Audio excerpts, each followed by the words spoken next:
they have opened up a national academy with the help of Sports Authority of India, where they are trying to focus on the talented riders from India like Adonis, me, Kamlesh Rana, and to help us with opportunities, providing us with a physio, a masseuse, strength and conditioning experts, a sports science system, and a proper training system. Things are changing for the good now, and there are like riders from under 14, under 16 who are in that academy now.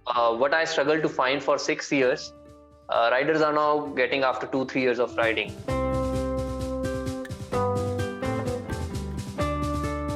A funny thing happened was that in the last lap of the race, when I'm having the lead, I in the mindset that I should not do any mistakes on the downhills or anything. If you go a little faster, you might bump a rock hard and cut your tires or things like that. And you just have to be very conscious about what you are doing. Again, at the same time, keep the pressure on. I had a 12 to 20 seconds of lead from Kamlesh Rana, who was chasing me in the second position. And 500 meters from the line, there's a herd of buffaloes that comes on the track. It was a surprise to see them in the Nationals, and I was like, okay, now I think Kamlesh Rana would be catching up shortly. And it was just like 500 meters from the finish line, from defending the national championships, and I was mentally thinking about the possibilities of a sprint finish.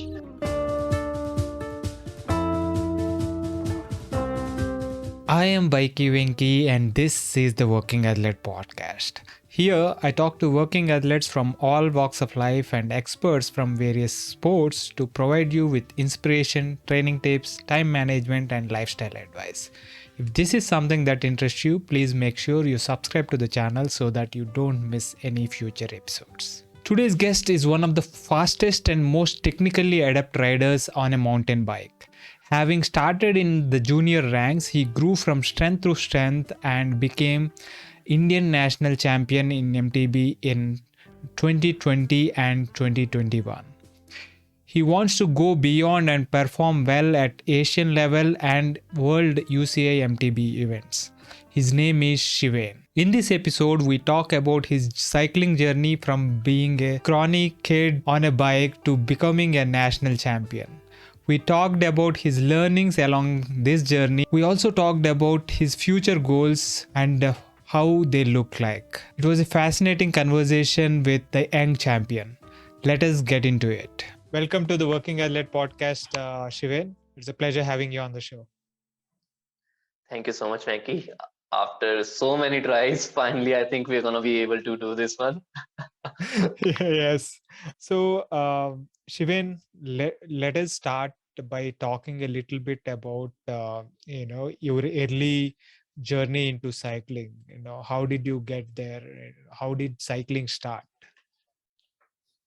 So I have always been cycling as a kid, but mostly like how a lot of Indian kids do. I mean, going to the market, going to school with cycle, going to tuitions with cycle. So that's how I started. I don't remember, a specific moment about when I started to ride, because I started it so young. But this was nowhere related to, competitive cycling or racing, I would say. When I was probably 12, 13 years old, I used to visit my dad. He was posted in Himachal Pradesh in the mountains. And the other kids there in the locality, they used to, ride their bicycles in that area. And always was a little jealous that they have their bicycles there. And they used to, ride down on a small slope. And I always imagined how fun it would be to, ride down a slope and see the bicycle getting speed on itself. And I was a little addicted to speed, I would say. And that thought, kept on dwelling, and I forced my parents to get me a bicycle. So we finally managed to get a Hercules Rodeo, like a 21 speed MTB bike with disc brakes, with me thinking that, I want to, take it to the mountains sometime and fulfill this little dream of mine. And unfortunately, my father was posted to Haryana, near to me, where I was living, and it was pancake flat there. And I could not get a chance to, fulfill that dream. So I started wondering about what this is. I came to know this is called mountain biking. It's called MTB, which was written on the bicycle. And I searched on Google about it, and I came across Red Bull videos, the rampage stuff, the gnarly stuff that we see. And I was really fascinated, and I got to know that we have something like this in India happening. There are some events in India happening as well. So I thought, okay, I want to participate in this. I want to see for myself like what this is, and that's what got me to my first cycling event. And this was back in 2012, Hmm. and I How old were you went to at that. that time? I was 14-year-old kid with absolutely no clue about cycling, and I just went with my parents, loading the bike on top of our car, and we just went to Shimla, and we I was at the start line of MTB Shimla.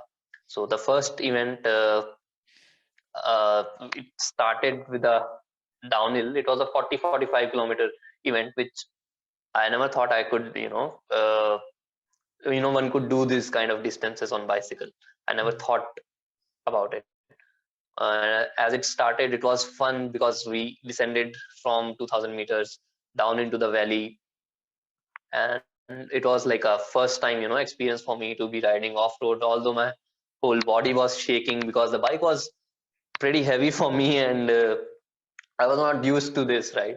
So, and the shockers were almost like non-existent, but I still had a good fun time. And when the climb came, I was dragging the bike with me, and I put my helmet, took off my helmet because it was paining me so much because of all the rattling on the descent that I did.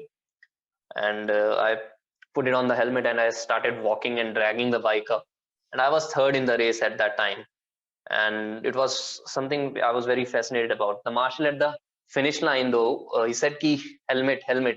I said, "I have my helmet, don't worry." But he was pointing me to, wear my helmet, as it's a rule to not remove the helmet, and that I did not know at the time, and I was hence penalized. And from being third in a race, to on in my first race, I got nothing. I was probably the last guy because of the penalty they had given me. Okay. So yeah, that was like a little bit of setback that I Hmm. came with from my first event. Right. So, but what? Usually, all the races are usually for 18 years and above, right? So, this one of those first events, especially for MTBs, and on those, in that terrain. Was it one of the first events where they had a category for really young kids? Apparently, yes, they had MTB Himalaya going on for some time now, and I contacted them. Yeah, I also want to take part in MTB Himalaya, and I also want to do this, and please include under 18. They came up with the event of MTB Shimla, which was a one-day event instead of a longer 7-day event, and was just like a trailer of the bigger event. And I was, feeling pretty lucky that they are allowing under 18s to be a part of an outdoor adventure like and mountain biking event. So that was like pretty exciting for me to So be at that this, event. yeah, this MTB Shimla is like a weekend version of this full MTB Himalaya, I guess, right? Right. So where the Absolutely. Yeah. riders ride 2-3 days, I think, and maybe. Yeah. Yeah. So the first edition back in 2012 that I took part in was a one-day event. Mhm. From the next year onward, they made it a 2-day racing event. I mean, a Okay, total of 3 days where they have 2 days of racing. okay. That's awesome.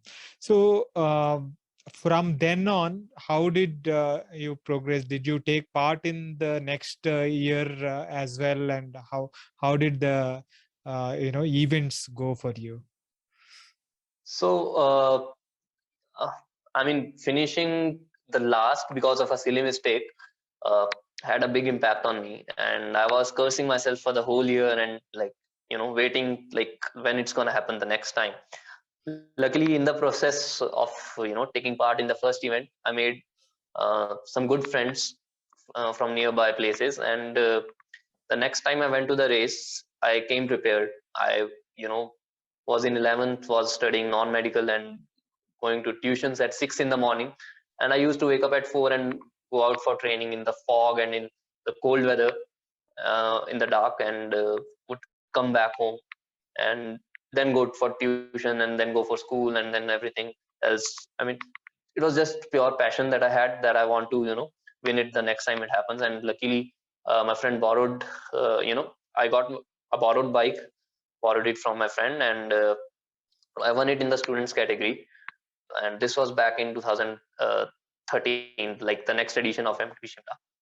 I won the event, and that was the first time, I think, I met with Devendra Thakur, who was second at that event. Uh, and I mean, that's how it was, like a very nascent stage of mountain biking in India. I think Kiran's first MTB Shimla was also that. I think that's when I first met Kiran as well. Okay. So Back in what, 2013? 2013 or maybe 14. Okay. Yeah. Okay. That was quite early, 2013 and 14 was like, and you yourself were like 15, 16 years old. And taking part in these events and meeting and making new friends and stuff. So, and how was your performance in those events looking as the years went by? So I was usually on the podium in like the events in the junior or like the student category, wherever those were. So in 2014, I was given a chance to be a part of Hero Action team, and I joined the Hero Action team. I also, passed out of school and was about to join the college, and also I went to the first MTB National Championships of mine. So things, started shaping up. I was really passionate about cycling, and I thought, okay, let's see in the next 4 years how far this thing can go. Like, okay. yeah, so that's why. So 2014 was your first nationals participation. Okay. Yeah. And how was that experience? How was nationals? How was being at nationals and, riding there? Coming from, taking part at such events which were in mountains, where we had a lot of climbing, a lot of off-road courses. Coming to the nationals, it was much easier course. Firstly, I would say, because the climbing was not much. Uh, the course was like not very bumpy, or let's say it was pretty much easy. Well, you could hear riders saying that we can ride it out on a road bike back then. Yeah, And because back then the courses, they were mostly not that much of a trails, maybe like jeep tracks or even road, I guess. pretty much, Right? pretty Yeah. much, yeah, pretty much it was like that only back then. And so it was like a new experience for me to be at the national championships. I was a little disappointed at that time to see the courses, but I was there, I mean, it was like another race for me. I was there to win. So in the time trial, I won a silver medal, and I knew the mass start, I can win. So I took the win in the mass start, breaking away like in the first lap, and like maintaining a gap for the next 7 laps. So your first nationals, you won 2 medals. Yeah. 2014. 2014, which was held in 2015 Jan. Okay, yeah, that is that is almost how it happens now, I guess. Yeah. Okay, so you won silver and gold in your first national as a junior. So Right. what till what age is this junior category? So the men junior category in the national championships is under 18, under 19. Okay. I mean, I've stopped paying attention to it now that I evolved out of it. Right. But yeah, I mean, if you look at the UCI rules, it's under 18. So right. Okay. that's a junior category. Yeah. And then from after your first nationals, How was the journey? Like, you won a gold, you won a silver. Then what? How did that proceed from there? After that, it was like still a lot of ups and downs. I would say um, I did a lot of private races across the length and breadth of the country. Uh, I also went to Bike TransAlp, which is a 7-day stage race in Europe in 2016. And I mean, it was like the only thing that I was missing at that point was the chance to, represent India at the international level. Hmm. Hmm. I mean, un- until those like 2016, 2017, before that, the Indian team was like never sent out to the Asian Championships for MTB. But Hmm. things, started to change as we started knocking on the doors. Right. Uh, So, Firstly, 2 army guys were sent. The next year, three. And next year, the team like started getting bigger and hmm. Interesting. So, before we go into the Asian Championships, you mentioned that the 7-day event, multi-stage MTB race called the Bike TransAlp, right? In bigger. that you took part in 2016. What was the experience like there? You already did by that time. Did you already take part in the stage race here in MTB Himalayas? Yes, yes. I had taken part in the stage race in MTB Himalaya, so I had a little bit of experience, and I knew a little bit about myself. I also knew how far behind we were from those like international riders. So going to the Transalp, I knew we are definitely not going to be winning this one, but I just still wanted to see how good are we, Hmm. on an international stage. And more than that, it was a big learning experience for me.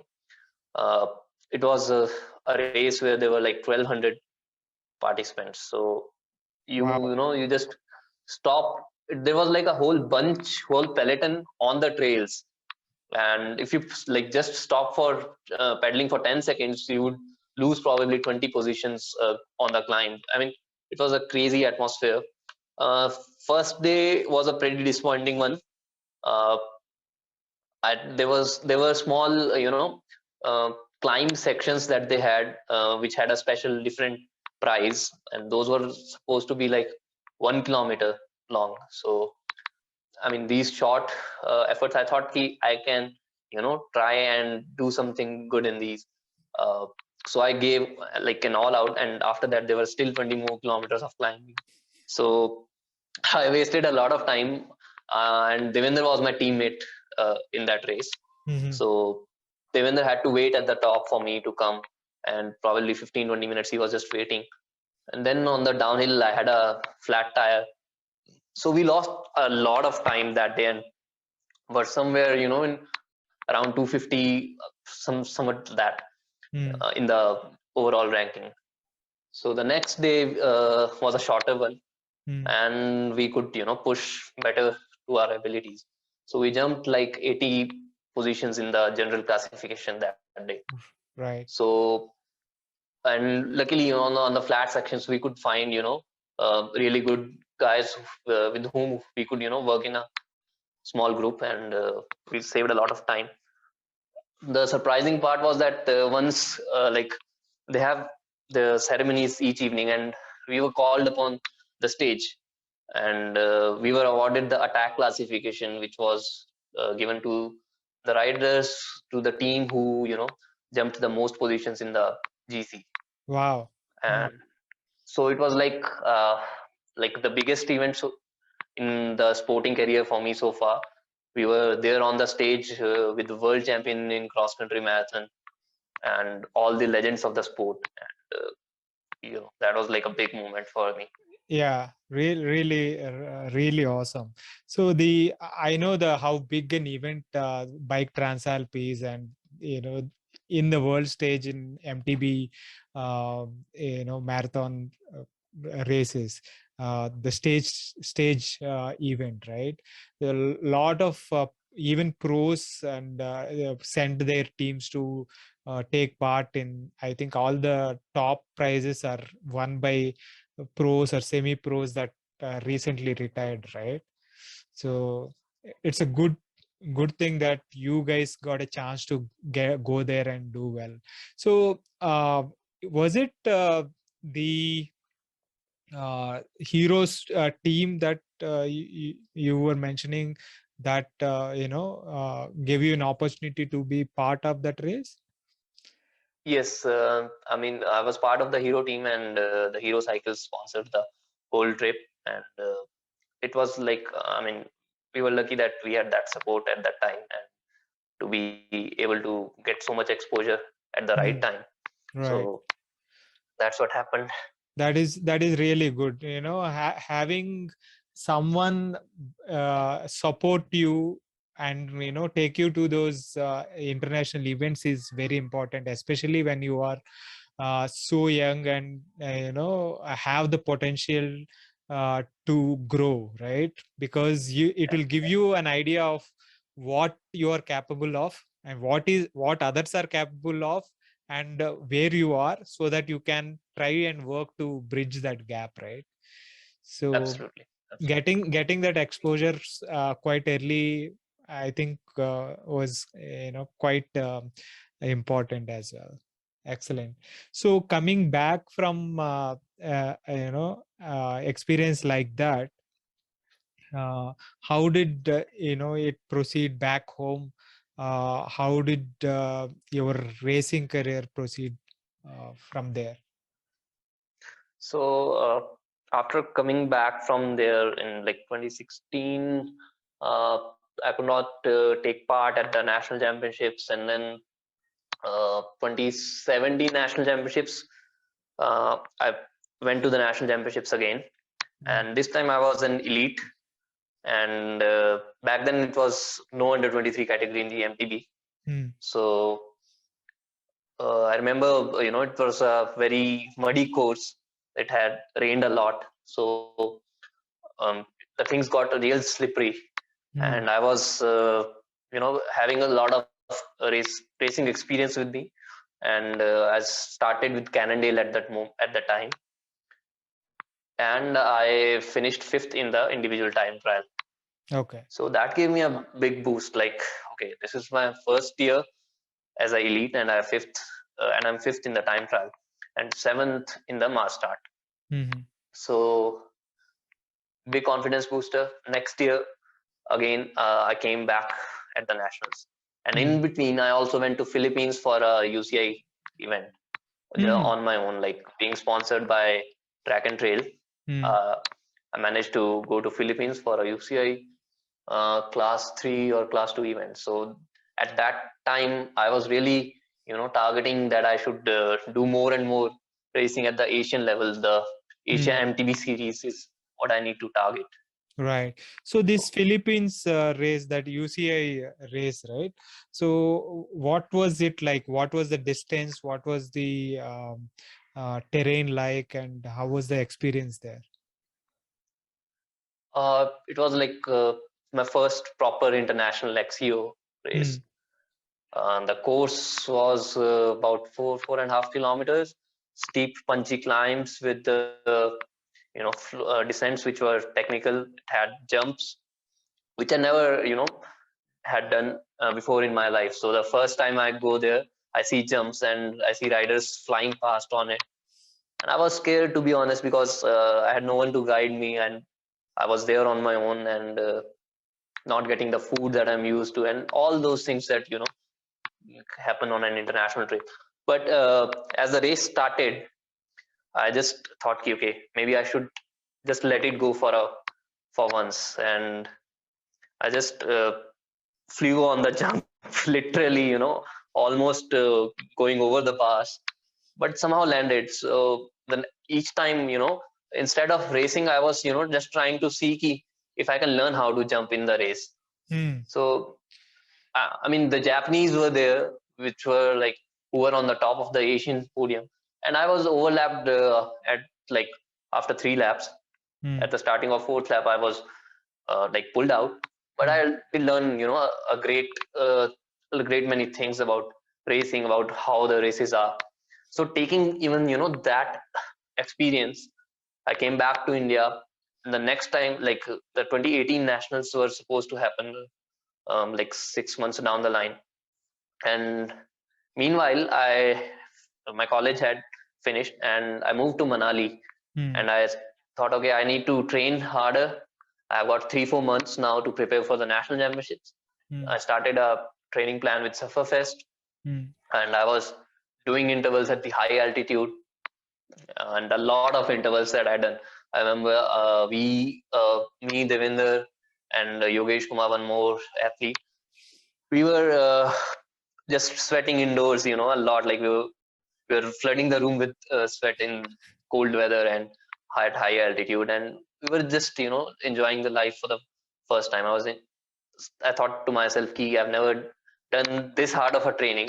And if I was fifth last year without any such kind of training, this year, though, I'm definitely gonna be on the podium."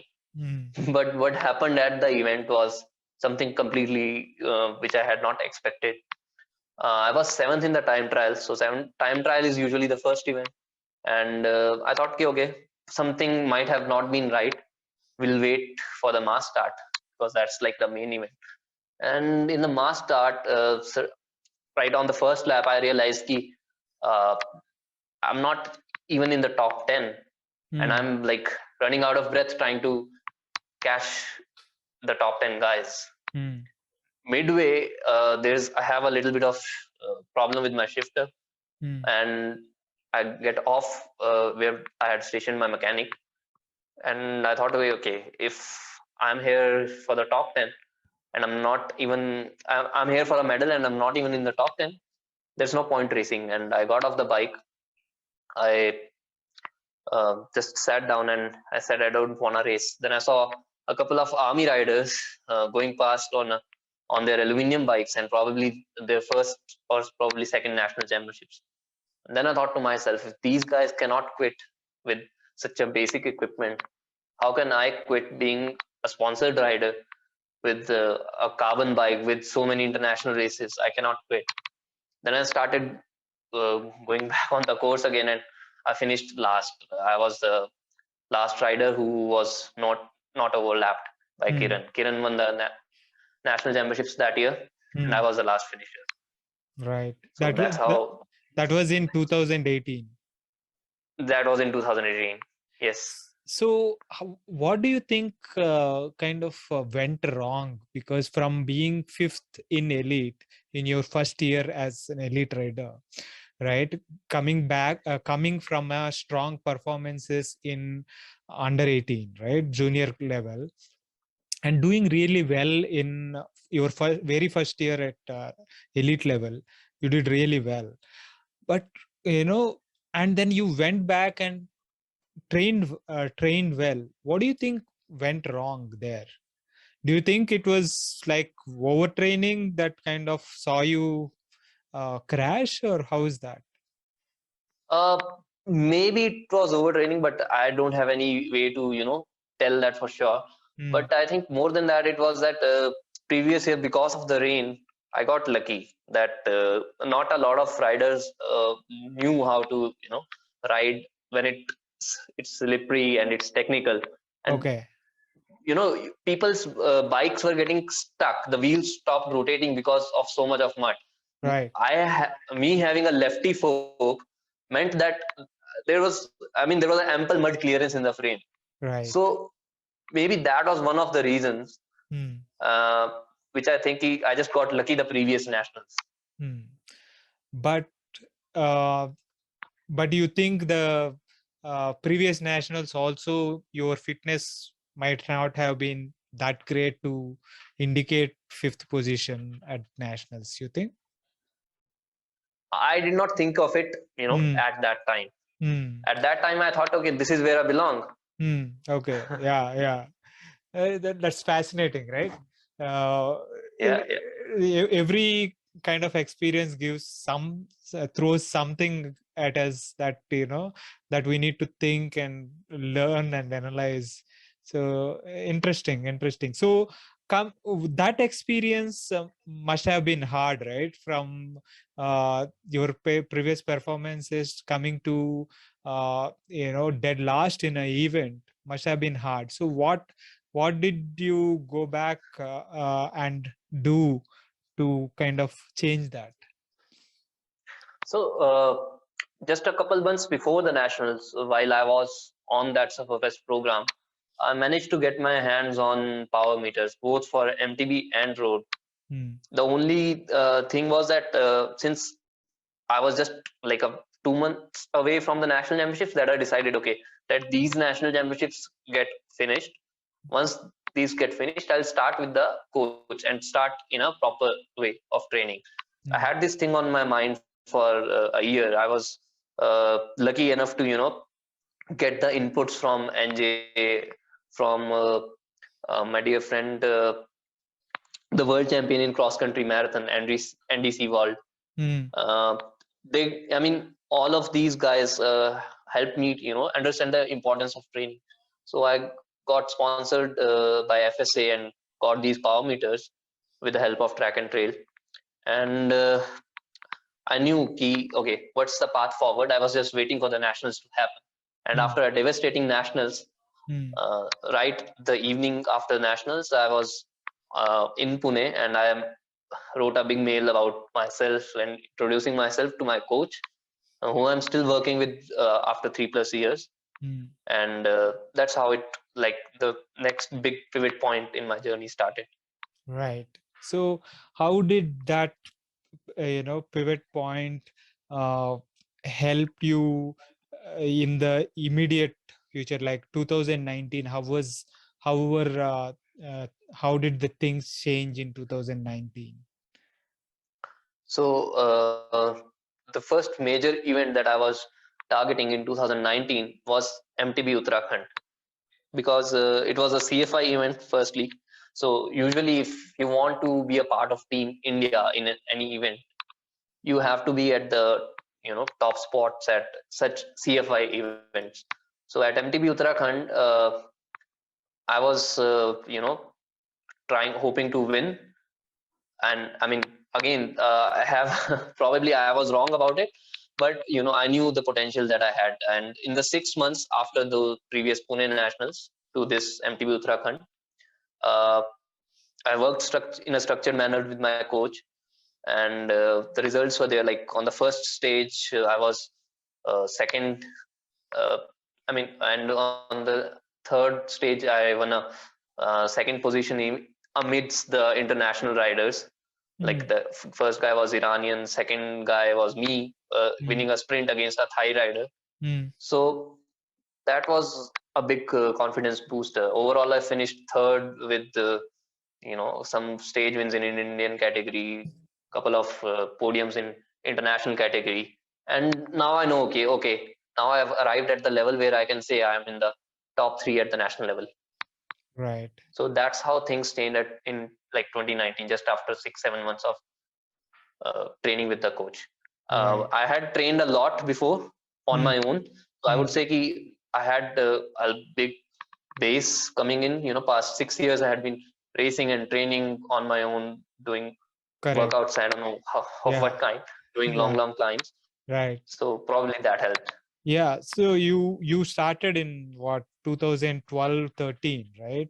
And then you gradually kind of ramped up, participating in various events and training regularly. So you had like 5 6 years of good 5 6 years of solid riding base, and on top of it, when you introduce this structure and proper scientific method and direction from a coach, you could see the results taking off, I guess, right? That is excellent. So Absolutely, absolutely. so how did 2019 nationals go for you? So before we get to 2019 nationals, after the MTB Uttarakhand event, based on that performance, I was able to get a spot on the 2019 Asian Championships Indian team. Right. Awesome. Hmm. So these Asian Championships were held in Lebanon in the month of July. Right. And we spent a month of training, which was like India's first ever national camp for MTB, and the whole team was there for a month. Hmm. And it was the first time India was sending the team in under 23 category. Okay.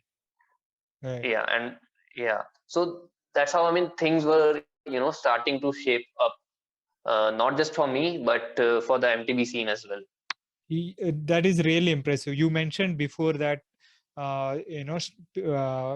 India started sending riders, services riders, a couple of them, three of them, to participate in the Asian Championships, just a couple of years before. And when it came to 2019, based on your performance, they started sending under 23 as well. So how was the experience there, taking part in the Asian Championships? And just to correct you there, not just in under 23, they even sent a couple of under 18 riders for the Asian Championships. Right. So, I mean, from previous year where they sent four elite riders, Hmm. this year they sent four elite riders plus two under 23 riders plus two junior riders. Fantastic. So things Yeah. were expanding like pretty fast. Yeah. So Lebanon was a real good experience. First Asian Championships. I always wanted to, represent India, and this was like the first opportunity that I got. Hmm. And we had our race starting with the elite riders, because it was the first time that there were there was a separate under 23 category at the Asian Championships officially, and there were just 12 or 13 riders there, and we were given the start along with the elite category. So we were basically racing against the elite. Hmm. So in the I was overlapped after third or fourth lap. Okay. So yeah, and but in the result I was like seventh. Okay. So that was Okay. like a first like result for India. I mean, we got some points there. Kiran also performed good, and he was also like along with me. Hmm. Kamlesh Rana was there, so we tried, got some points, and for the first time we saw India in the UCI rankings. Right. So that was like a big step up, from Def- not having the name of our country in the UCI rankings hmm. to take it there. So That is a it was a really, big boost. yeah, that definitely a big boost. But then obviously, due to the pandemic, I think 2020 and 21, no events, and not going into Asian Championships and all that, right? Well, there, some little good things were there for us mountain bikers. Hmm. Firstly, that we had in 2019 December Hmm. MTB Kerala. So Okay. that was India's first ever UCI event that Hmm. took place.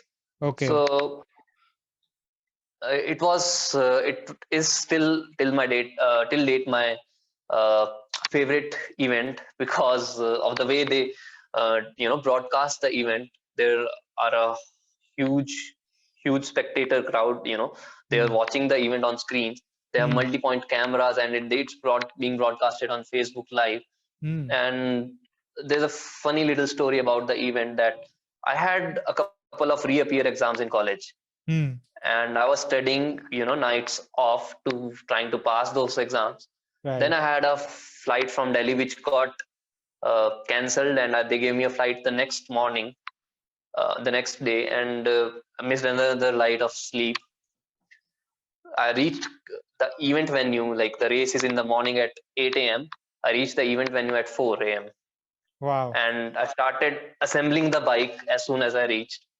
Got a probably 1.5 hour, 2 hours of sleep, had breakfast, and then getting ready for the race. We had raced on this same course the previous year, Hmm. but I could not check it again. Hmm. So the race starts.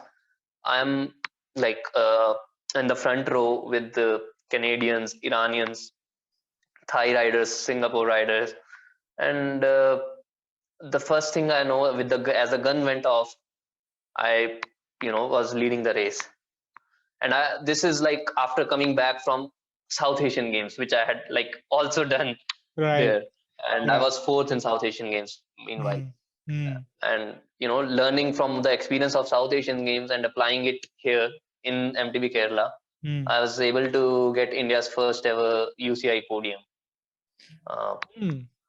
Okay. so So you led the race and then in I led the race on the first climb, Mm. and then I thought, okay, maybe I should not, go hard, because it was a little longer race, and Mm. I had not slept for many nights. I Right. just thought I might burn out, so I Yeah. should take it a little easy. Mm. So I knew Corey Wallace from Canada and Farzad Khodayari from Iran. These Mm. guys are like much better at fitness levels Mm. than me. So I thought, I'm not even competing with them. I'm just Mm. trying to win in the Indian category and try to be third in the, like, target the podium at the international category. Mm. So that's what happened. I finished the race third in international, Mm. although I did finish it like 10 minutes behind those guys, and those guys were fighting for the medal and had a sprint finish kind of thing. Mm. I finished third and first in the Indian category. So Okay. that was when I knew okay, now I have arrived at the scene. Mm. Now in the Indian MTB scene, Mm. things are gonna be much easier for me. Okay. Okay. So you mentioned South Asian Games. This is after the Asian Championships in Lebanon, you are saying. This South Asian Games happened in first week of December, right after uh, Bikaner Road Nationals that Okay. year. Okay. So okay, yeah. So I was at the Bikaner Road Nationals, Mm. racing the under 23 as well as elite. Mm. And after, like, I'm at the crossing the finish line.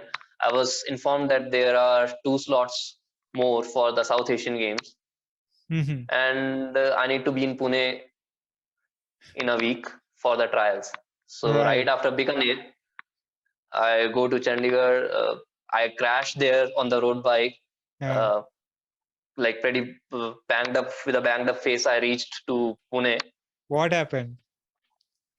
There was a gutter on the underpass of the road, Right. and the passage was parallel to the direction we are going. So my Ooh. road bike wheel went into the gutter, and I went over the bars, and I like literally landed Face on my planted. teeth on the road. Oh, Yeah, wow. and I was going at like 35-40 kilometers an hour, and I touched the ground with my face with that speed. Right. So I was not able to eat solid food, and I was like, at the trials, I won the trials, and then went to South So Asian Games. you were banged up, you had a crash, you were not able to eat solid food, and then went ahead and won the race. Yeah. Crazy. Okay. So and that's how you qualified for the South Asian Games, right? That's how So I qualified for the South Asian Games. how long And was a gap from your selections to the South Asian Games? Were you able to kind of fully recover from the injuries and not take part? not fully, but yeah, somewhat recovered. There was, I think, 10-12 days of gap between Okay. the trial event and the main South Asian Games. Hmm. And even in like South Asian Games, it was like a really good learning experience. All top 3 spots were taken by the Nepalese riders, Mhm. and we couldn't do. I mean, I tried my best, but I could finish fourth, probably 2-3 minutes behind, and Hmm. that was a big learning experience for me. Right. And yeah, it was like Yeah. first international outing where I had hope, yeah, I would bring a medal home for India, Right. but Right. unfortunately that could not happen. Right. But that it is great to see that it is not just at the Indian level, right? It is you are able to go out, be it the South Asian Games or with the MTB Kerala, the UCI event, where people from all over the world were also there. You were able to make your mark, So that that kind of shows that your level has improved quite a bit. And uh, I think once are the events like South Asian Games and uh, Asian events uh, opening up again now? Yeah. I mean, 2022 is gonna be a big year in terms of events. Mm, A lot of Asian riders have basically been out of racing at the continental level. We didn't have any Asian championships for 2021, and mm, we're gonna be racing each other after a period of 2 years. So after the MTB Kerala, mm, uh, we still had our Asian championships upcoming, mhm. which was in Feb 2020 in Thailand. Correct. So we had our selection trials for that. I was again selected for the Indian team. We spent a month again for the national camp, and this time the team also included two girls for the Mm, first time. So now the team is even more expanded than before, and we go to Thailand for the Asian Championships. mhm. And just a week before going to the Asian Championships, I was hit with chicken pox. Ah, So that's bad. so Yeah. yeah, all like the best fit from being on my best fitness of my life, I suddenly Mhm. fall down. Right. And in the race I was like pretty much disappointed, but I was glad being probably the senior most rider on the team. Mm, I was able to help other riders, and there were a lot of obstacles on the course at the Asian Championships, mm. which uh, which were very let's say scary for a lot of riders.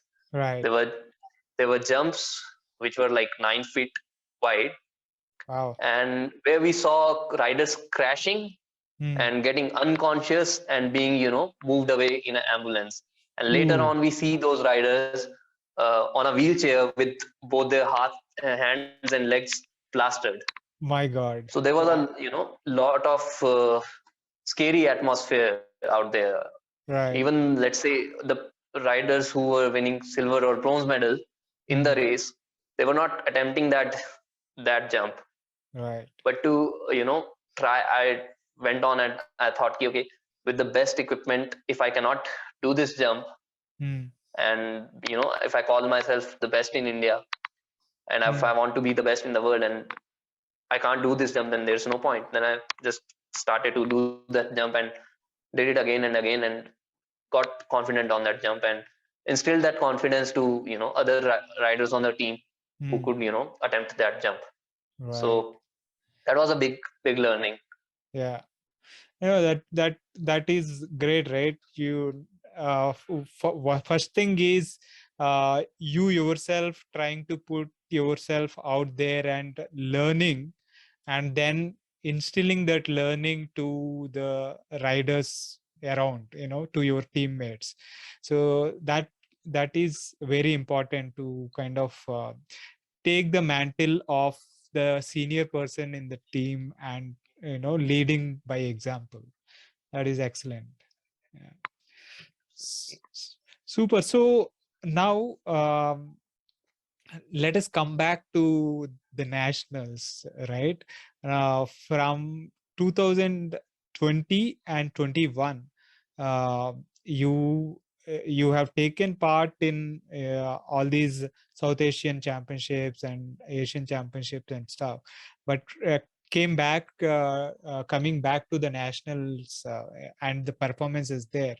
So how was 2020 nationals and 21 nationals? So 2019 nationals happened in 2020 Feb. Okay. After the Thailand Asian Championships, I had a time of about 10 days, 10, 12 days to prepare Mhm. for the national championships, to Mhm. try to recover back some fitness from the pre chickenpox levels. Right. And I managed to get a bronze in the elite time trial, Mhm. and a silver in the Pen Elite Mass Start, which is like the main event. Okay. So So that was the result of the 2009. after when I finished the last at the national championship, the next nationals I took part in, I won a bronze and a silver. Right. So from finishing last in 2018, you managed to take one bronze and one silver in 2019 nationals. So that Yes. is quite a bit of redemption there, I would think. Yeah, Yeah. yeah. Nice. So yeah, in my head, I knew ki I would have tried for gold Hmm. after knowing my performance in MTB Kerala, Hmm. and all the races behind, where some due to some or the other reason I could not Hmm. win. There were some technical issues or things like chicken pox. These things Right. happen, but I knew Right. ki I was a contender for like the gold medal. Hmm. So it was just about making these small things right and that Right. the pieces of the puzzle fit in. Right. So 2020 national championships, Hmm. Gadag, Hmm. which were held again in Feb 2021. Right. Uh, that was I was going for the gold, Hmm. and when the circular came out for the national championships, they announced that they're introducing under 23 category for the first time, Ah. Okay. and Hmm. luckily I was still in the under 23 category as per the CFI rules. Hmm. So I decided, okay, why not set a goal, which is very high, and try to win all three gold medals. So that's what I set out for. Uh, and usually, it might have been possible if the events were not so tightly, uh, in the schedule of the national championships. Hmm. So usually it happens that first event is the men elite time trial, and second day would have been the under 23 mass start, and the third day would have been the elite mass start. Elite mass start. I'm sorry. Hmm. So due to shortage of time, the men elite time trial was shifted from the first day to the second day evening, Okay. and I had to do three events in a span of 24 hours. Right. So I did the under 23 mass start. I won it comfortably, I would say, because I was just trying to win it without thinking about the margin, Hmm. and I won it with ease. In the evening, I had the elite time trial, in which I was in the middle of the race. I was in the lead Hmm. and having a like close fight with Kamlesh Rana from the Indian Army team, Hmm. and getting constant feedback that okay, you have a 10-second lead, now you are like trailing by 12 seconds, things like that. In the end, last lap, I started to fade a lot, almost uh, my eyes blackened out. Never had Right. happened to me before. On Right. top of the climb, I was feeling like I can't see, and I had to really be very careful on that descent Hmm. and it was a pretty technical course, and I was just glad that I made it back in one piece, and I got the silver medal. And the next morning was the main men elite mass start, Hmm. and as I planned out, I set out to win the gold and played it calm and observing the riders, seeing where they are losing time, things like that, using the racecraft, and I was able Hmm. to win the gold. So Right. that So was like the first time I was the uh, three races back to back, almost within the span of 24 hours, and two golds and one silver. Not a bad, result, right? So, Yeah, yeah, not the perfect one, but not a bad one. but coming to the racecraft aspect of it, right? In an event like mass start, what are the things that you would ensure to make sure that you are doing well? So what are the things, like is it the positioning, and what are the things that matter in a race start versus a time trial? So, firstly, is the start. The start in MTB races is very important. You need to get in a good position. So, and that was nailed that day.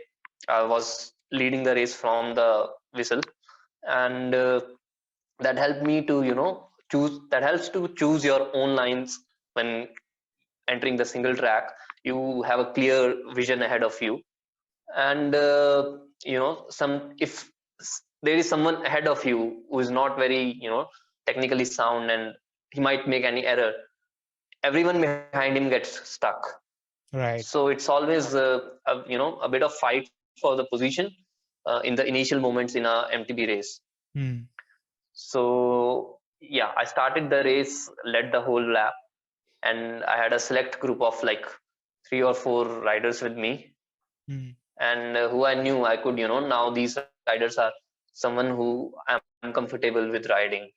Even if they ride in front of me, I don't have any problems. Mm. So that was first part. Second part was uh, noticing uh, how is the body movement of the other riders. What are the parts of the course that they are struggling with. Mm. For example, that national championships, uh, there was me, Kamlesh Rana, Naman Vij from Himachal Pradesh, who were in the lead bunch together. So one of the sections where I knew I was faster, I saw if they could follow me, and they were not able to follow me. And then I let Naman Vij on the front to see how are we, doing on the jumps. So on the jumps, I realized that Kamlesh Rana is not, wasting some seconds there, and Mm. later on he has to spend some energy and catch up with us. So things like these help me to plan where I should attack, how to open the gap and be out of the sight of the other riders. Mm. And that's how things are. So we play to our strengths. Mm. We try to be as conservative where our weaknesses are, Mm. and just hope that you don't let the other rider witness your weaknesses. Right, right. It is very fascinating, right?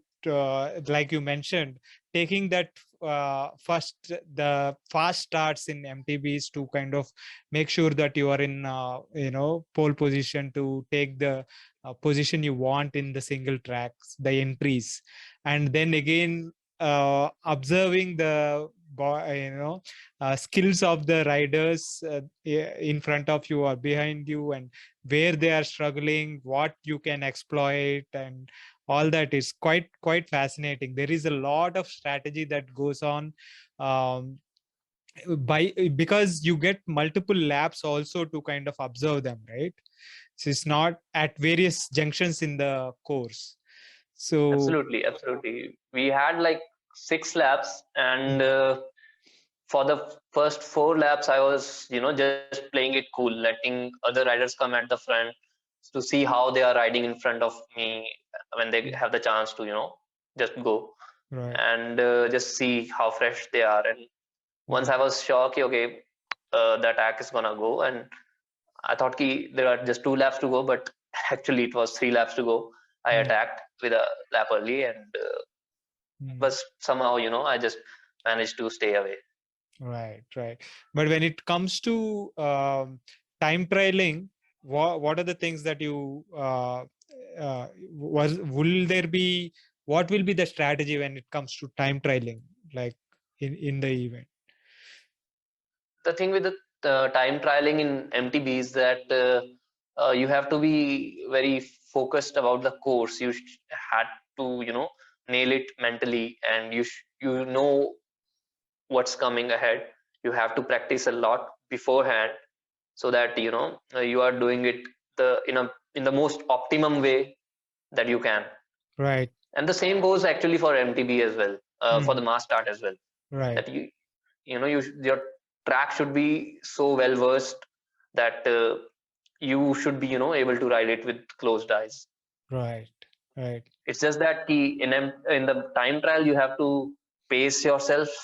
You have to control yourself a little bit. No sudden surges, but keeping things in a steady way. Mm, And I mean, again, time trial is also very individual strategy. Some riders go start harder and then fade towards the end. Some try to do the negative splits. mm, It's all rider dependent. I try to just focus on the lap, try Mm. to uh, do perfect laps. That's what I try to do. Okay. Yeah. And but for whatever, even be it time trial or the mass start, knowing the course at the back of your hand is very, very important, because you got to know what to expect in the turn, that blind curve, or or how fast you can take that jump, and what is the berm coming, right, left, whatever. I'm not an MTV guy, but I kind of No, really you are absolutely right. right, Absolutely really right. enjoy that. Yeah. Yeah, yeah. Awesome. Yeah, it's fascinating to kind of watch you guys ride the course. I have a little bit of history of riding MTBs, but it's been like so far back that it's like I almost forgot how to ride an MTB. Yeah, it's the most fun part of cycling I think you can have, is on a single track riding an MTB. It's no Yeah, I doubt guess. about that. No doubt Absolutely. about that. Absolutely. And coming to 2021 nationals, right? How did that peter out?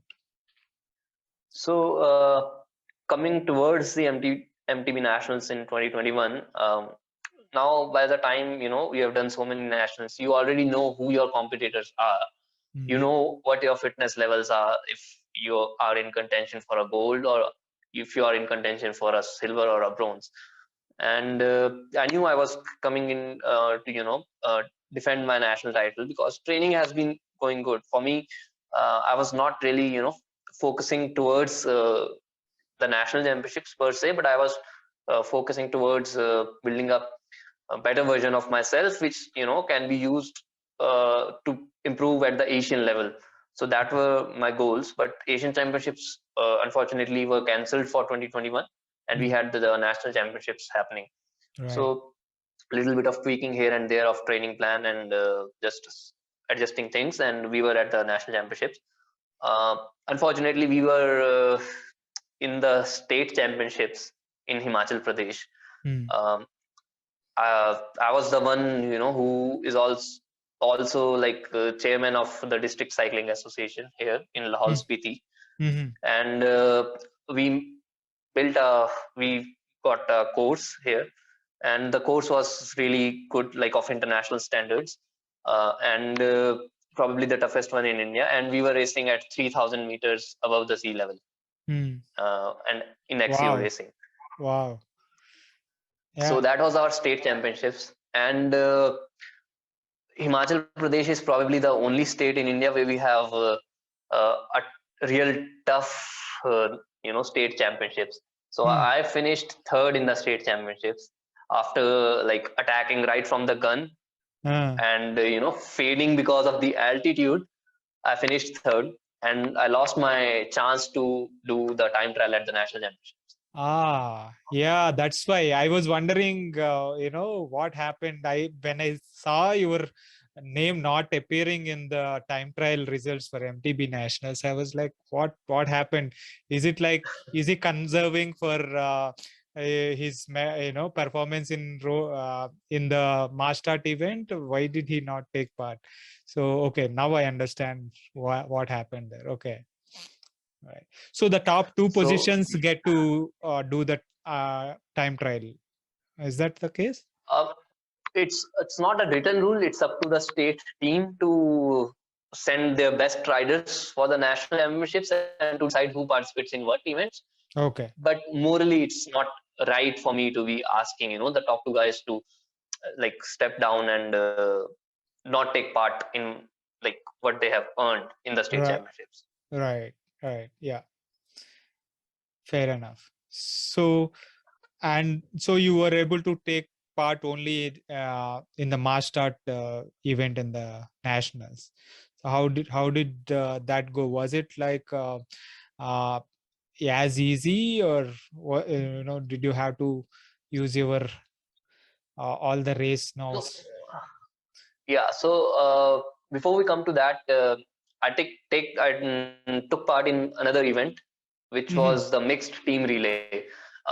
Fortunately, we had a couple of girls from Himachal Pradesh this time, and since I was not doing the time trial, I thought it will be a good leg opener uh, before the main mass start event.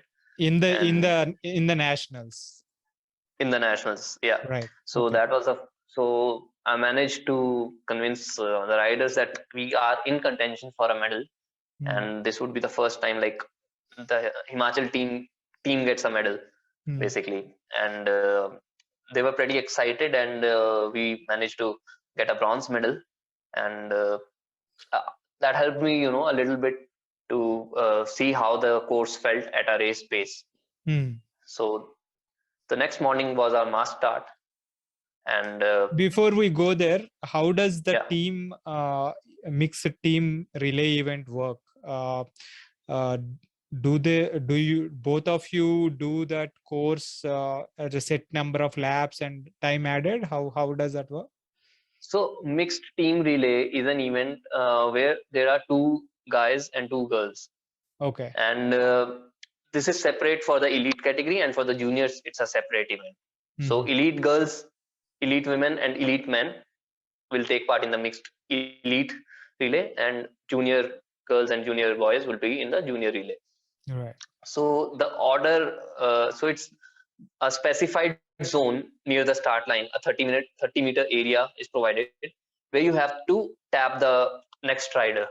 So each Okay. rider has to complete one lap, and as soon as you reach that uh, zone, you have to tap the next rider who is going from your team, and he takes away, does the lap, and eventually the rider who is like finishing first in the race wins it. I mean, all the riders of different teams are Mm. starting. So this is like the first time I was racing with Pranita Soman, I would Mm. say, Mm. because of the mixed team relay format. I was on the same start line as she was, and Mm. there were like other women riders and junior and the other under 23 riders as well.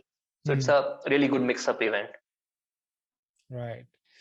That's really good. So you guys won bronze in that. Yeah, we managed to win the bronze. Okay. And that also gave you an idea of the course at the race pace.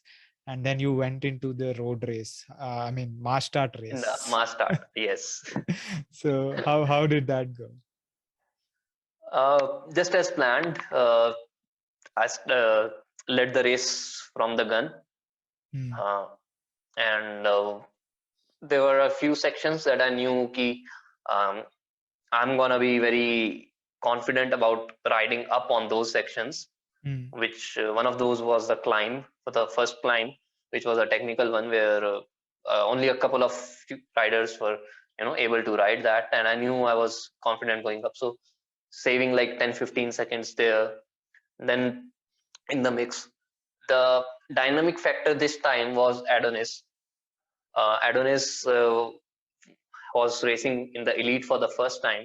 Mm-hmm. He won the gold in the individual time trial in the men elite category. Mm-hmm. Then next day he won the gold in the men under 23 category, and this was his third event, which was men elite mass start. Which And state does he represent? he represents Manipur now. Okay. Mm-hmm. So he's a phenomenal young talent, Mm.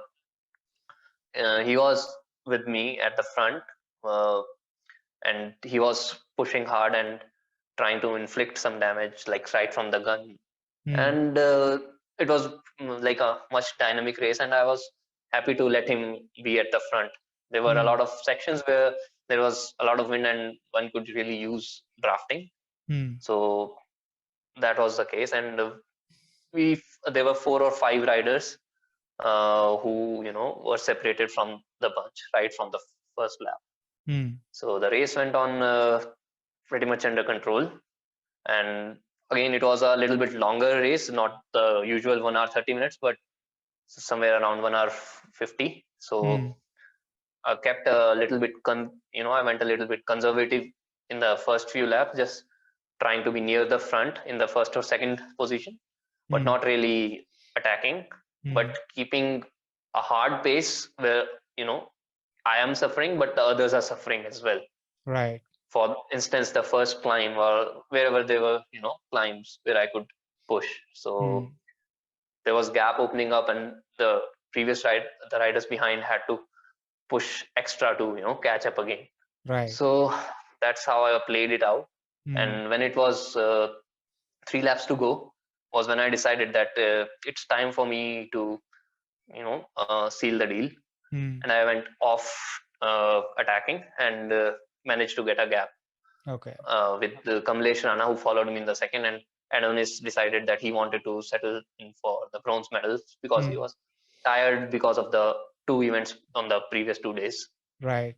And yeah, Mm. so a funny thing happened was that in the last lap of the race, right before, in the last lap when I'm having the lead, I in the mindset that I should not do any mistakes on the Mm. downhills or anything. If you go a little faster, you might bump a rock hard and cut your tires or things like that. Mm. And you just have to be very conscious about what you are doing. And again, at the same time, keep the pressure on. Right. So I had a 12 to 20 seconds of lead from Kamlesh Rana, who was chasing me in the second position. And 500 meters from the line, there's a herd of buffaloes that comes on the track. Oh wow. Yeah. And I had to we stop, we get to and there was we nowhere to we go. we get to see buffaloes even on road, so single track and trail is not a surprise, I think. I Right. mean, it was a surprise to see them in the nationals, and I was like, okay, now I think Kamlesh Rana would be catching up shortly. And it was just like 500 meters from the finish line, from defending the national championships, and I was mentally thinking about the possibilities of a sprint finish, like where I could, go for the sprint, where I now could you find the now space, things like now you have to sprint with the buffaloes, I think, right? that. So luckily, I managed to walk through, the buffaloes. They were coming up of a ditch, and I Uh, was going in, and they did not hit me with their horns. And by the time I've crossed the buffaloes, Kamlesh Rana reached the buffaloes, and he also got stuck. yeah, they were So not partial to anyone, I guess. luckily, yeah. So Uh, that's what happened, and then I won the national championships again. Crazy, man, crazy. Congrats for well won race, even beating the buffaloes. uh, Thank you. Man, that was crazy. So from what I hear, right, there was a time when KKR was right in the prime, right, when in the previous years, and he was winning the nationals quite comfortably, right. From what I see, you are at that stage right now, and there are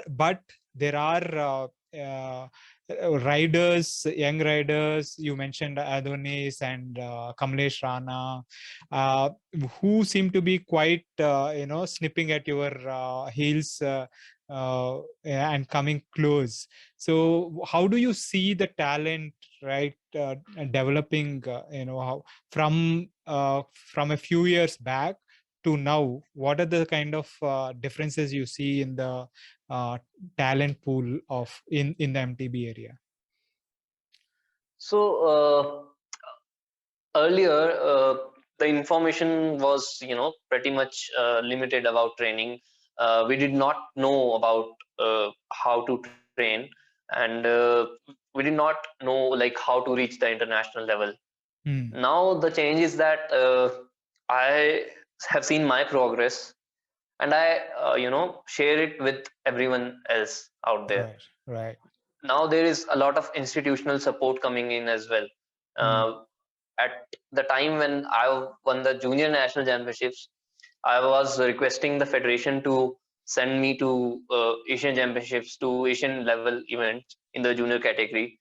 now what has happened is that the federation is not just sending the athletes to international events, but they have, they have opened up a national academy where they are, with the help of Sports Authority of India, where Hmm. they are trying to focus on the talented riders from India like Adonis, me, Kamlesh Rana, and to help us with opportunities, providing us with a physio, a masseuse, strength and conditioning experts, a sports science system, and a proper training system.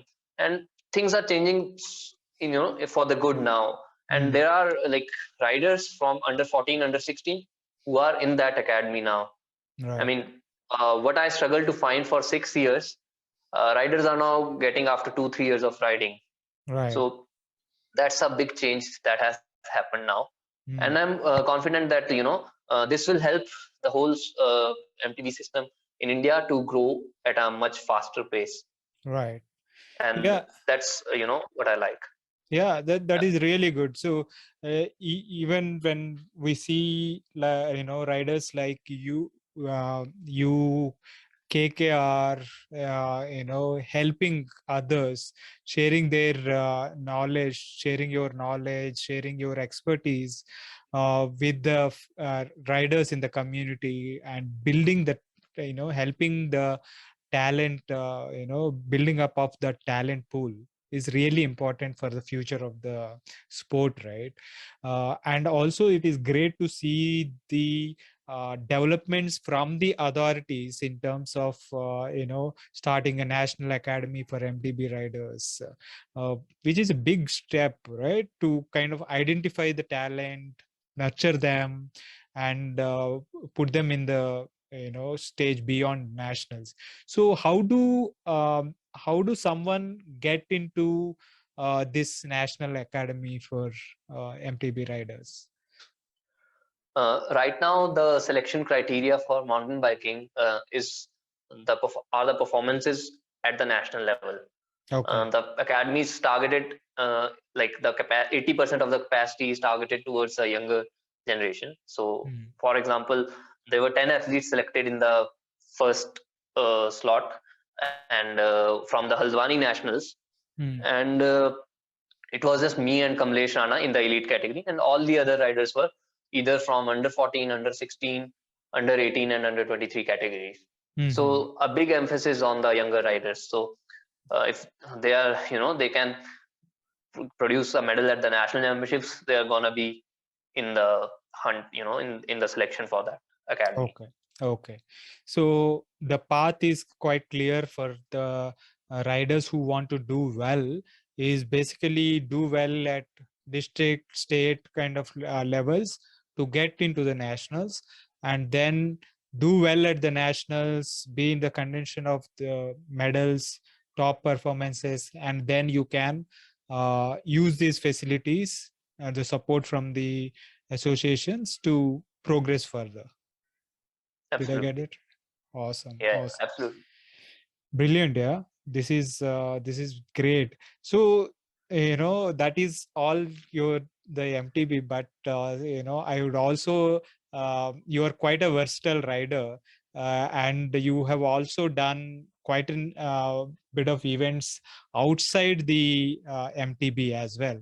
Like you have taken part in road nationals, you have taken part in events like TFN, Tour of Glory kind of stuff, right?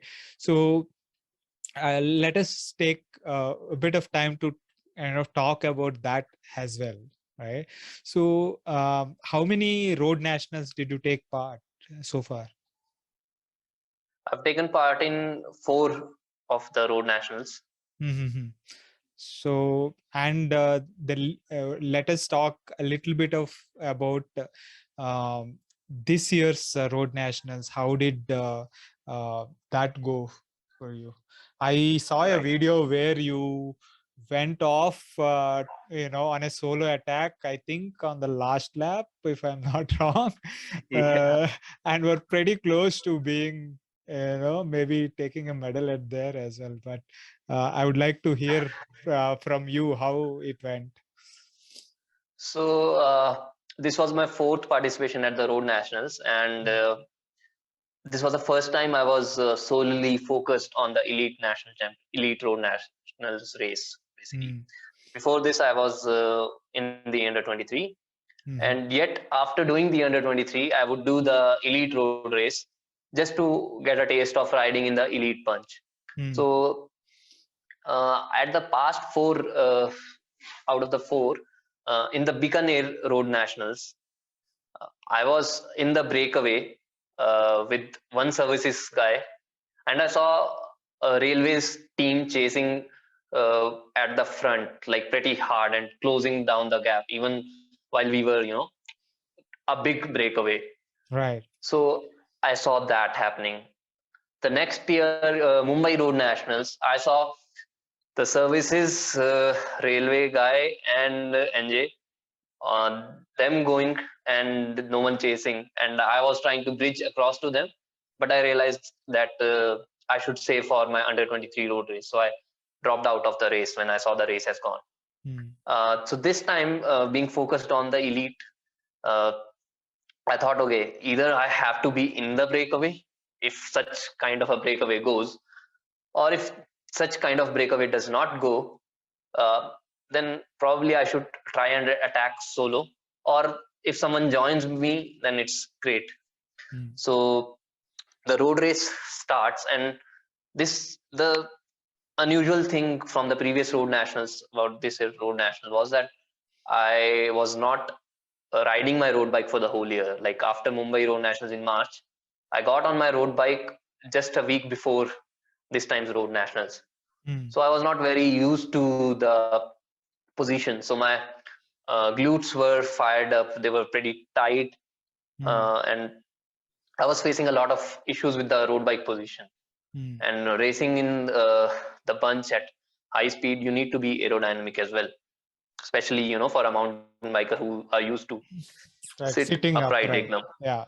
So uh, that's why I chose to stay at the front, and looking at my power and heart rate data, I was realizing that there is something off. Like for pretty much low power, my heart rate was pretty high, and I'd not seen this kind of high heart rate in a while. And like I'm not putting in any effort, I'm not feeling the effort, but heart rate is high. I don't know if it was a pollution, or was it the position on the road bike, or was it the fatigue from all the events that I have done like past month or so, or what it was. But I decided to, I will just stay back and let the first 40 kilometers happen, and then see if there's a breakaway happening, try to join them and all. In all of this, I did not even realize ki there's a break that has gone away. Okay. Right. So I kept sitting in the back of the bunch, unaware of the fact that a break with railways services has already gone away. Right. And I'm just focusing on eating food and relaxing and talking with the riders and things like that. Mm. And I see there are a few riders up ahead the road, and I'm asking two other riders, do you think are they gonna be caught up? Do you think can they be caught or not? Because I realized I alone cannot, you know, bridge Yeah. to that gap. I was Right. just waiting, but Mm. towards the end, I saw that the gap was pretty much reduced. I've started moving front towards the front, and Srinath asked me that, bro, you come to the front and help us. And I Mm. did not even, at that moment, I was not even realizing why is he asking me to work at the front. I Mm. did not realize the break has like Right. gone. Yeah. And eventually, when I moved front towards the last lap, I saw NJ working and catching that break, and I realized that this might be the time for a good counter attack, and Mm. there would be a good counter attack going now. So I should go with that. So Mm. Arvind Panwar attacked, and he was followed immediately with a services guy. And I, from few wheels back, I moved into the wind and got onto their wheel Unfortunately, after Arvind rolled his turn, the services guy did not work, and the bunch caught up back again. Mm. And after that, it was like that only. I mean, a bunch was rolling at a little bit slower speed, and a couple of people were Rajasthan guys were trying to attack, and while one of their guys was setting the pace. So that was happening at the front, and this was like the first time I hit the front in that race. Mm. And then I saw pace going down, and then Kiran comes to the front, and he starts to increase the tries to lift the pace of the bunch. And this is like the only part in the course where we have a little bit of, like, we are climbing a little bit of flyover towards the end, like it's just 1 kilometers from the U-turn. Mm. So I thought if this might be the point where if I attack, I will be easily able to get a gap from the bunch. And once Kiran started to ask other riders to come, I immediately attacked, and no one followed me then. No one thought this would be a good move, and it was about 11 kilometers to go, I guess. Mm. And I started to work solo. And after the U-turn, I saw Kiran is pushing me like, come on, come on, come on. And I'm gone. And at one point, probably 6 kilometers from the line, uh, the gap was quite big, and I Mm. could not see them behind. Maybe they were, on the other side of the flyover, like here, and Mm. I was here. Maybe that's why, or Mm. whatever the reason. But I thought I might have a real good chance. Mm. But the services and all the bunch was chasing pretty hard. Even Right. though I was going at like 47, 48, trying to hold that kind of speed, Mm. I was not used to the position where I could get aero and still produce power. Right. So I was like trying to go, but then I saw with like almost 3 kilometers to go, the motorbikes are coming from Mm. behind, Mm. and I could see that they are catching up. So I realized, and I conserved a bit. Once the bunch reached me, I Mm.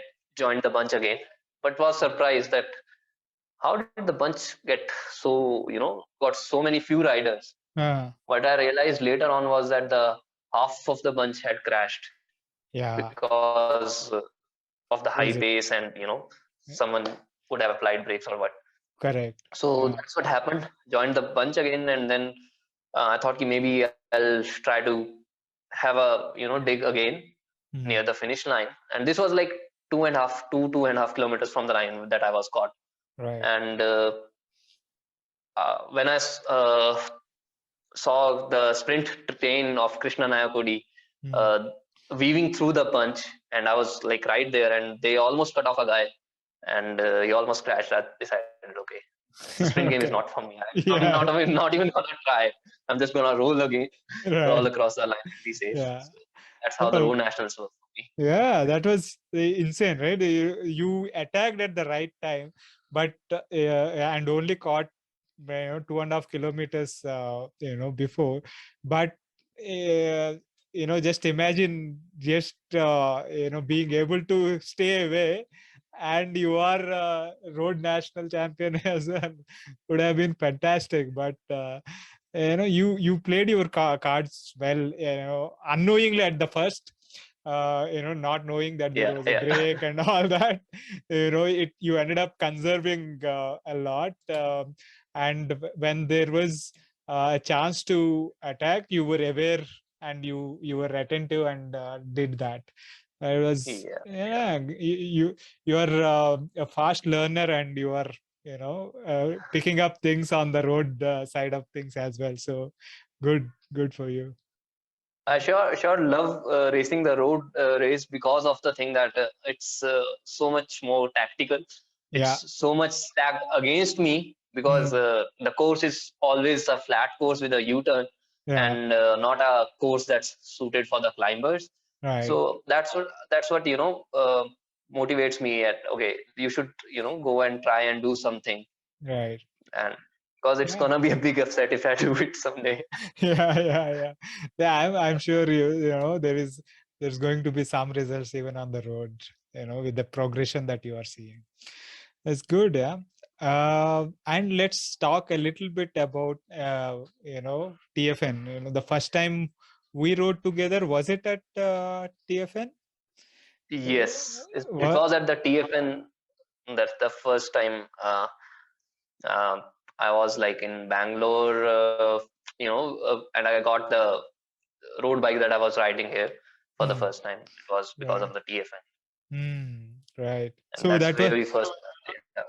was it in what, 2017? 2017, yes. Oh, right. So I mean, let's talk a little bit about that, right? TFN. How many did you do it only once or twice? I did it in 2017, and then I came back in 2018. Hmm. Okay. I did it twice. Yeah. Right, right. So how was the experience of TFN Tour of Nilgiris, and what were the differences that you noticed between 17 and 18? You Uh, mm, it's always lovely to be riding the Tour of Nilgiris because it's such a different experience from your regular racing. But I always go in an event with a racing mindset, to be very honest. Yeah. So I'm a very competitive person. So I did go there with a mindset and like thought of racing, and the Kalahatty climb was my like the main target for me, Mm, and I enjoyed racing as well as riding and meeting so many new people. There were people from all different walks of life, and to be interacting with them on the ride while we are chilling and not racing is it's a different experience for sure. You learn so much. Uh, it's so much to soak in. So mm, that's definitely one thing I really loved about TFN. mm, And between 2017 and 2018, uh, I did not notice much difference in the TFN. I mm. mean, because I was again focusing towards riding, but it was definitely something, the experience got richer and richer. I was more familiar with all the people that are there, Right, and I was, enjoying it even more to be back in the company after a year. So right. that was the difference between 2017 and Yeah. So, but how did Kalahatty go for you? The biggest climb there is in this part of the world, right? You might have seen steeper climbs or longer climbs where you live, but down south, from how many other international riders also come in, right? Those who have done all the climbs in the Europe and stuff like that, they say that Kalhati is one of the toughest there is, uh, that they have ridden all across. So how do you rate that, and how was your experience of racing up that climb? Uh, I mean, I was really looking forward to all the hype that Kalahati had created, and it sure did live up to its level. Uh, we have here longer climbs. We have here climbs that are at pretty high altitude, Hmm. but we don't have. We also have steep climbs here as well, but Right. we don't have such steep climbs for such a long distance. Correct. So that's the catch with Hmm. Kalahati. Hmm. So.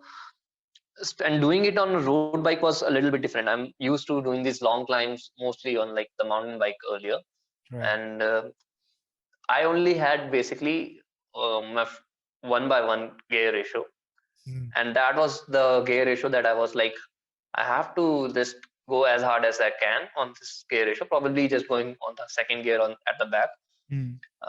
and I was like really enjoying. You don't have to think about the gears, but you just have to smash, smash, smash. And I remember when I saw the part which is famously called the Hail Hitler. Right.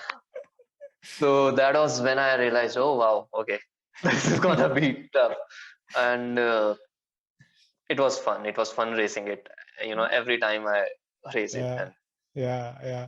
probably I learned more about like my power, like there on the climb. Okay, I can Hmm. hold this much power for 1 hour, like so Right. things like that. Yeah. Yeah. That's a big revelation in itself, the Kalahati climb. Hmm. So for riders like you and KKR who can ride that climb, complete that climb in like an hour or just under or just over, it becomes like an FTP test, right? Like Yeah, true yeah. FTP test. For someone like me who takes a lot more, of course it doesn't, but Yeah, it becomes a golden test kind of thing, right? Yeah. absolutely. I mean, I naturally enjoy something that challenges me. So Kalahatty is one thing, that challenges anyone, and it's a perfect challenge, I would say.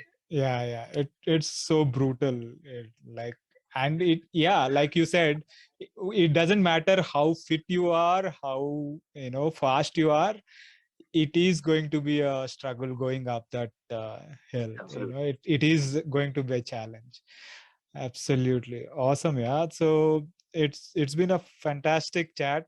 Lovely talking to you, and understanding your journey from from being a kid back in 2012 till now, the kind of progression we have seen. It is fantastic. I wish you all the best for your future races. What are the goals that uh, you have in front of you going in to the 2022 and beyond? 2022 is the year that I see myself targeting and performing well, really good at the Asian level. 2023 and onward is where I target to start taking part at the world level events. So 2022 is gonna be an important year. We know there are Asian Games and Commonwealth Games this year. So my eyes are towards the Asian Games of 2022, and I'll be preparing in accordance to that. Super, super. So, what are some of the tips that you would give aspiring athletes in MTB area? Uh, Firstly, is dream big, uh, dream as big as you can. There's like, I think this quote is by ASOS coach, which I really love. That if you target for the diamond, then you will get the gold. So that's how your approach should be. And second would be, start working with a coach. Start working with power meters as soon as you can. Start working in a structured manner. That's gonna save you a lot of time. Third would be, yeah, invest in your training instead of the fancy equipment, if you are a budget limited athlete. And think for the long term, how, and make sure you are enjoying the sport, most importantly, if you Yeah, want it to be a long term thing. yeah, yeah. All very great, great points, great tips that would help the athletes. Thanks again. That was my conversation with Shiven. I hope you enjoyed that. If you are enjoying these podcasts, please subscribe to the YouTube channel as well. It really helps. And thank you for your support. See you next week.